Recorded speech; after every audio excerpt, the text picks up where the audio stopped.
I-comment, matagal i-charge. Opo, 20,000 mAh ba naman po yung battery capacity po niya.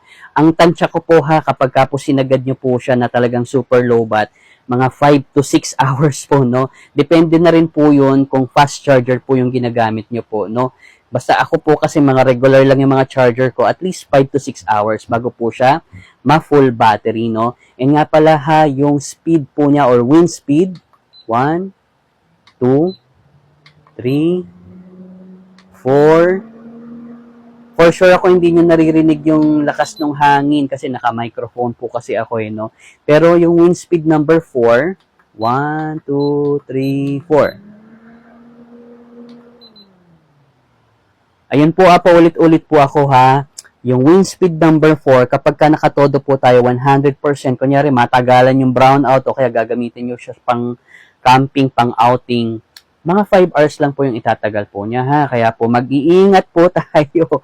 Okay, ingat po tayo sa mga magagaling mag-edit, sa mga magagaling magsalita, no, na inaabot daw ng 22 hours, 24 hours. Yung 20 hours na yan, speed 1 lang po yan. Okay?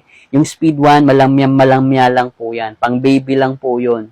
Pag may baby ka, nasa crib, nag-brown out, itapat mo, speed number 1, okay na po yun. Pero pag malaking bata na po, pag adult, hindi po sapat yung speed number 1, 4 po dapat. Okay? And yung speed 4 po, sa 100% na battery, mga 5 hours o mahigit, yung itatagal po niya. Okay? Meron din po siyang LED light. Ayan. Kapag ka sobrang dilim, pwede mo itong gawing night lamp, no?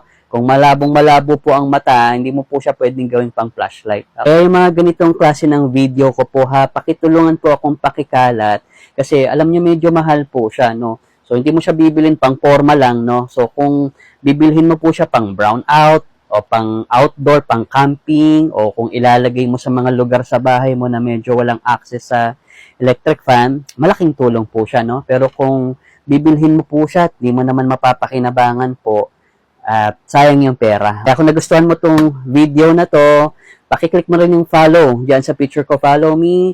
Paki-heart tong video na to, paki-repost or paki-share.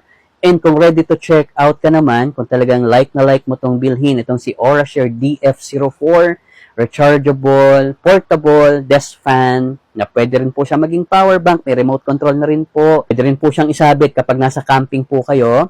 Nilagay ko na po dyan sa may yellow basket para makapag-check out na.